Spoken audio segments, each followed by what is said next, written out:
Harry, spent more time with you now or this week than quality time. In the entire time that I've known you. But this is quality time, and very important too, because as we know, there was a city council seat vacated by Dante Acosta, who was elected to the California Assembly. So rather than hold a special election, go through all that, the city is appointing a city council person. They had opened up to the application process. Are we still at 50, or do we have a dropout? We have a few whittled down and a few cancellations. A few have declined our invitation, which is perfectly okay. But I'm just still sad. My idea to have 50 of them scrum it out in the pack the Fight Club was voted down. That's too bad. That would have been gladiator style, the thumbs up, the thumbs down type thing. This, I guess, democracy, man, it gets in the way of so much fun, doesn't it? So here we are. But either way, so we have who do we have with us today? Michael Cruz. Thank you for taking the time coming down here and speaking to our listeners and the residents about the issues. Thanks for having me. So you were recently on the Parks and Recreation's Community Services Commission. For residents and listeners who may not know who you are, tell us a little bit about yourself and your background with the city. Sure. My wife, Ice, and I have been married a little over 22 and a half years. I have two children, a daughter, Amanda, who's entering her second semester at COC, and my son, Brandon, is a freshman at Canyon High School. We moved out here in 2002. I have family roots that go ways back. My great-grandparents, grandparents, and I'm probably going to miss the number, but about 11 of my mom's 16 brothers and sisters were also born out here. Oh, wow. And to this day, my Thea Allen lives in the same house in Newhall for over 50 years. Got to give a shout out to Thea Allen. Yeah, I got to give a shout out to Thea Allen, or she'll probably go at me on Facebook. Professionally, I'm a paralegal with the Los Angeles City Attorney's Office. I work in what they call the Safe Neighborhoods and Gangs department. So what does that entail? Do gang and narcotics evictions based upon a state ordinance that's been authorizes the city of Los Angeles and a few other cities to bring those things for certain criminal activities and offenses. In addition to that, for several years I was working on medical marijuana dispensary closures, and then recently I've been assigned to massage parlor closures. So that's pretty much been my day job. And then prior to that, I worked in the private sector as a paralegal doing consumer law, which is basically code for plaintiff's attorneys. Gotcha. Insurance defense, business litigation.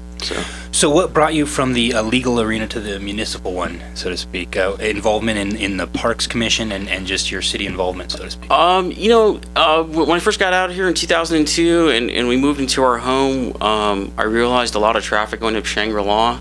So I worked with a fellow neighbor. We organized a community meeting to talk to the city, and Bob Keller and Marcia McLean were kind enough to come out and have a discussion with us along with city staff, and we were able to get a little bit of mitigation done, even though Shangri-La is still used as a cut through.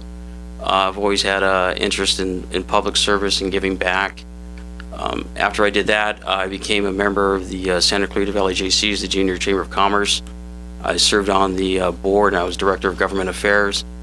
From there, I worked with Michael Grenitz. Well, I should say Michael Grenitz recruited me, and we helped with the Community Hiking Club in establishing that, which is still going strong today with Diane Erskine. After that, I worked with the Cal Grove Corridor Coalition. You might remember the Smizer property. They were looking at doing that multi-use development for 1.2 million. That was just square feet, or towards the pass, like in that area? No, it was literally just right there off of Cal Grove between Cal Grove and Lyons. Wiley and the Wiley and the right. A gentleman was proposing doing 1.2 million square foot development of mixed use. And so if you looked at the parking requirements, the flood plans, the only way he was going to be able to do it was build basically skyscrapers out there. So we worked on stopping that. In addition to that, I previously ran for city council in 2006. Basically ran on the platform that Canyon Country is being neglected with certain things. For example, from 1994 until 2008, the Via Princessa Metrolink station had porta potties, not permanent bathrooms. So that's something that I pointed out, and I also pointed out, over by Jakes Way and Sierra Highway, one of the more popular bus stops didn't even have a bus bench. So I ran on some issues like that. In addition to that, I've been a member of the Canyon Country Advisory Committee. And in 2012, Tim Boydston appointed me to the Parks and Recs Commission, and I just finished up my term as chair. And then beginning of February, I'll be passing the baton on to new Commissioner Karen Wong. Well, having been on both sides of the dais and now involved in the city for about 10 years or so on the political side of things, talk to me, would your campaign change now if you were running now as far as the issues and some of the concerns that you see for the city? Can you tell me about how they've changed over the years for you?